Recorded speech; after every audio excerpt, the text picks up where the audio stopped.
Si tu cherches du matos et que tu veux le comprendre, c'est ici que ça se passe. C'est ton gars Sig pour te l'expliquer. Et aujourd'hui, on y va avec les decks drone Element.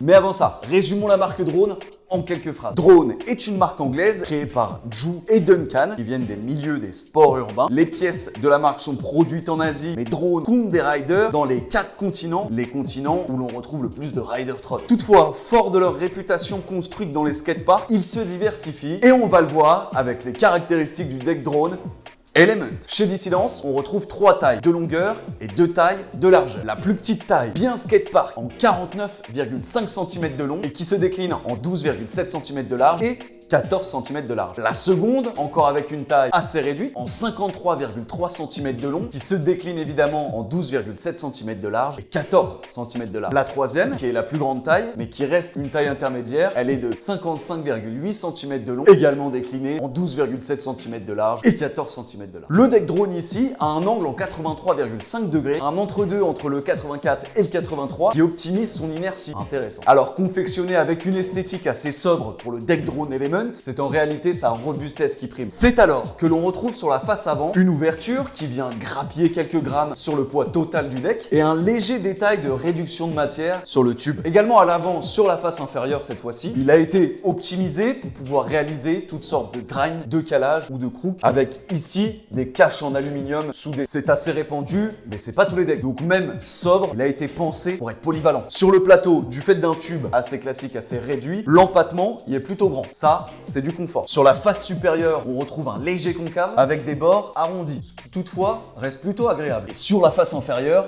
c'est totalement plat. Pour n'importe quel grind, ça, c'est parfait. Venons-en à la face arrière. Ici, on retrouve un frein en nylon. Nous pourrions dire qu'il fait quasiment office de brakeless, et c'est bel et bien un frein. Dans une conception assez moderne, le filetage y est intégré. Il vous suffira de serrer vos deux vis, ici, avec des clés Allen de 4 mm. C'est moderne. Également, il est carré à l'arrière, il a des deckends. Ici, c'est l'élément clé pour comprendre que c'est très sobre. Le deck y est légèrement ajouré pour laisser passer des pegs qui, eux, sont interchangeables. C'est le côté pratique. Par contre, il n'est pas optimisé. C'est des pegs, basta. En ce qui concerne la compatibilité des roues, vous pouvez mettre toutes les roues avec un anthrax de 8 mm, le plus petit des standards sur les trottinettes, et que ce soit des roues en 24 mm de large, en 28 mm et en 30 mm, du moment que l'anthrax de vos roulements est de 8 mm, ça passe. Et concernant le 12 standard, faut bricoler un peu, c'est pas directement compatible. Voilà, pour les petites touches de graphisme, on en retrouve un sur la face inférieure du plateau, sur le côté du plateau également. Et j'ai oublié de vous le dire, mais sur le tube, on retrouve une petite découpe laser du logo Drone. Venons-en maintenant au poids, et on commence par la taille en 49,5 cm de long et 12,7 cm de large. La plus petite, il est de 1 kg et 534 grammes. Forcément, un petit peu plus lourd pour la version en 14 cm de large. Pour les versions en 53,3 cm de long et 55,8 cm de long, pour 14 cm de large, on est à 1 kg 692 grammes et forcément un petit peu moins en 12,7 cm de large. Son prix, et là, il y a des choses intéressantes car chez Dissidence, le deck drone Element le moins cher dans toutes les tailles, c'est la couleur en noir et chrome,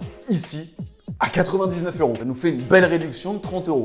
C'est cool. La couleur en noir est affichée à 124 € et la couleur en noir et néochrome, on est à 149 €. Un petit peu plus cher. Et là, c'est plutôt clair.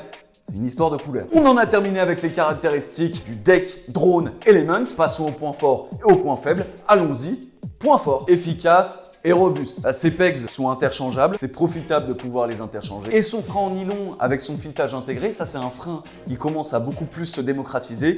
Ici on l'a sur le deck drone, c'est un point fort. Ah oui, bon là c'est du petit détail, mais on a les bords ici qui sont arrondis et pour certaines figures, plutôt appréciable. En termes de points faibles, bon, on a quand même le poids qui est à 1,5 kg, 1,6 kg. C'est l'un des désavantages de parfois jouer la polyvalence avec un deck. Forcément, pour l'utiliser dans les skateparks et dans la rue, il faut qu'ils soient un peu plus robustes, un peu plus de matière, donc un peu plus lourd. Sinon, bon, les graphismes sont plutôt cool. À savoir que je vous mets tous les liens, notamment des prix, dans la description. N'hésitez pas à aller faire un tour. Et évidemment, ce sont des decks à retrouver sur le site de Dissidence Scooter Shop. Et là aussi, je vous mettrai le lien. Aujourd'hui, on n'a personne à l'entrepôt, donc je vais pas pouvoir demander des avis. À ce moment-là, je vous le demande à vous. Point faible et point fort, allez-y dans les commentaires. Pour le coup, là, c'est à vous de jouer. Allez-y, bombardez-moi ça dans les commentaires, c'est parti.